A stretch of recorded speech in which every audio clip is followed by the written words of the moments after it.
Hello everyone, welcome back to textual trustee. I hope you are doing well. आज हम discuss करने वाले हैं अनीता देसाई की एक बहुत ही इमोशनल और thought provoking story, a devoted son. लेकिन स्टोरी शुरू करने से पहले मैं आपसे एक सिंपल सा क्वेश्चन पूछना चाहती हूँ। इमेजिन कीजिए आपके पेरेंट्स ने अपनी पूरी लाइफ आपके लिए सेक्रीफाइस किया, आपको अच्छी एजुकेशन दी, आपके हर सपने को सपोर्ट किया और आप फाइनली एक सक्सेसफुल डॉक्टर बन जाते हैं। अब एक दिन आपके फादर कहते हैं, बेटा मुझे एक गुलाब जामुन खाना है, लेकिन डॉक्टर होने के नाते आपको ये पता है कि उनको डायबिटीज है, तो आप क्या करेंगे? क्या आप उनको खाने देंगे या उनको मना कर देंगे? Is caring always the same as loving and love sometimes become control? यही सवाल अनीता देसाई स्टोरी के थ्रू हमसे पूछती है। सबसे पहले ऑथर के बारे में थोड़ा जानते हैं। Anita Desai is one of India's most celebrated Indian English authors. She is famous for exploring human emotions, family relationships and psychological conflict. उनकी स्टोरीज हमें ये समझाती है कि लाइफ की जो बड़ी बड़ी प्रॉब्लम्स है वो बाहर से नहीं आती हमेशा। कभी कभी वो हमारे अपने रिलेशनशिप्स के अंदर ही डेवलप हो जाती है। और डिवोटेड सन भी इसी तरह के एक रियलिस्टिक फैमिली स्टोरी है। अब टाइटल को समझते हैं। स्टोरी का नाम है अ डिवोटेड सन। डिवोटेड का मतलब होता है deeply loving, committed and loyal. Hindi में कहें तो जो अपने रिश्तों को पूरी सिंसियरिटी और रिस्पॉन्सिबिलिटी के साथ निभाए। लेकिन स्टोरी पढ़ने के बाद एक इंटरेस्टिंग क्वेश्चन सामने आता है, can someone be too devoted? क्या किसी की भलाई चाहते चाहते हम उसकी फ्रीडम छीन सकते हैं? इसी बात को अनीता देसाई बहुत ब्यूटीफुली एक्सप्लोर करती है। चलिए अब स्टोरी शुरू करते हैं।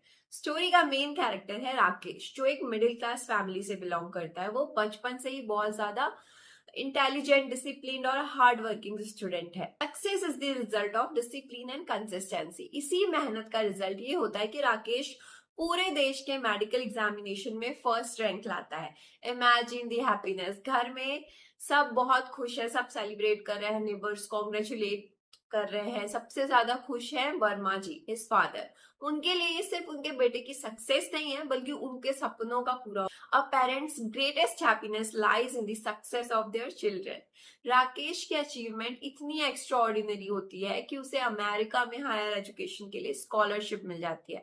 बहुत से लोग ऐसे मौके पर परमानेंटली फॉरेन सेटल हो जाते हैं, लेकिन राकेश ऐसा नहीं करता है। वो अपनी एजुकेशन कंप्लीट करता है और फिर वो इंडिया वापस आ जाता है। ही chooses family over comfort and success abroad. ये डिसीजन उसके कैरेक्टर को और भी ज्यादा एडमायरेबल बना देता है। इंडिया लौटने के बाद राकेश एक सक्सेसफुल डॉक्टर बन जाता है। उसकी मदर उसकी शादी एक सिंपल विलेज गर्ल से करवा देती हैं और धीरे धीरे वो अपना क्लिनिक एस्टैब्लिश कर लेता है। पेशेंट्स उसके ऊपर ट्रस्ट करते हैं और उसकी रेपुटेशन और बढ़ती जाती है।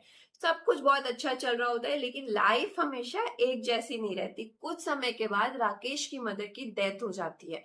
इसके बाद पूरी रिस्पॉन्सिबिलिटी उसके कंधों पर आ जाती है। वो सिर्फ डॉक्टर नहीं है, सिर्फ हस्बैंड नहीं है, बल्कि अपने ओल्ड फादर के प्राइमरी केयर गिवर भी है।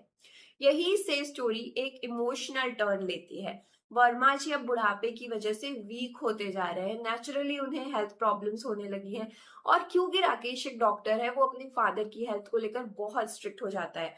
वो उनकी डाइट डिसाइड करता है, मिठाई मना करता है, घी मना करता है, फ्राइड फूड मना करता है, हर मेडिसिन टाइम पर, हर रूटीन फिक्स्ड। अगर कुछ कर रहा है मन खाने का तो राकेश तुरंत मना कर देता है।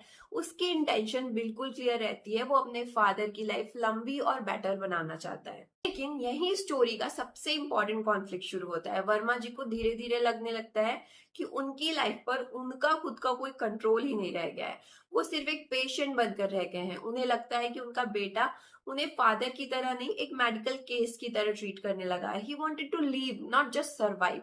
ये लाइन स्टोरी का एसेंस है। वर्मा जी को सिर्फ मेडिसिन नहीं चाहिए होती है, उन्हें अपनी फ्रीडम चाहिए होती है, डिग्निटी चाहिए होती है और कभी कभी फेवरेट जलेबी भी। आप एक मिनट के लिए सोचिए, अगर किसी एल्डरली पर्सन को हर वक्त ये बताया जाए कि क्या खाना है, क्या नहीं खाना है, कब सोना है, कब उठना है, तो उन्हें कैसा फील होगा? चाहे सामने वाला कितना भी प्यार से ये सब करे, धीरे धीरे उन्हें लगने लगेगा कि उनकी इंडिपेंडेंस खत्म हो गई है। Every human being needs both care and freedom. इसी बैलेंस को मेंटेन करना सबसे डिफिकल्ट होता है। यही स्टोरी का क्लाइमैक्स है। एक तरफ राकेश है जो अपनी फादर को बचाना चाहता है, दूसरी तरफ वर्मा जी हैं जो अपनी रिमेनिंग लाइफ को अपनी मर्जी से जीना चाहते हैं। दोनों एक दूसरे से प्यार बहुत करते हैं, लेकिन दोनों की प्रायोरिटीज अलग है। Love without understanding can create emotional distance. हमें ये नहीं बताती कि राकेश गलत है या वर्मा जी सही है, वो सिर्फ ये दिखाती हैं कि हर रिलेशनशिप में कम्युनिकेशन और एम्पैथी कितनी इंपॉर्टेंट होती है। इस स्टोरी के दो मेजर थीम्स हैं। पहला है लव वर्सेस कंट्रोल। कभी कभी हम जिस इंसान से सबसे ज्यादा प्यार करते हैं उसी को प्रोटेक्ट करते करते उसकी फ्रीडम छीन लेते हैं। और दूसरा थीम है modernity versus tradition. Rakesh science और मेडिकल नॉलेज पर बिलीव करता है, उसके लिए हेल्थ सबसे इंपॉर्टेंट है। लेकिन वर्मा जी ट्रेडिशनल सोच रखते हैं। उनके लिए लाइफ का मतलब सिर्फ जिंदा रहना नहीं है, बल्कि अपनी पसंद की छोटी छोटी खुशियों के साथ जीना है। स्टोरी का मैसेज बहुत सिंपल लेकिन पावरफुल है। True love is not only about taking care of someone, it is also about respecting there choices, emotions and dignity. किसी की लाइफ को लंबा बनाना अच्छी बात है, लेकिन उस लाइफ को मीनिंगफुल बनाना उससे भी ज्यादा इंपॉर्टेंट है। Before we end, here's a question for you. If you were Rakesh, how would you balance your father's health and happiness? Write your answer in one complete English sentence in the comments. For example, I would take care of my father while respecting his wishes. या I would try to balance health with happiness. अगर आज का lesson आपको meaningful लगा हो तो video को like करिए, अपने फ्रेंड्स के साथ शेयर करिए और टेक्सचुअल ट्रेजरी को सब्सक्राइब करना मत भूलिए। Remember, the strongest relationships are built not only on love but also on understanding. Thank you for watching and I will see you in the next episode.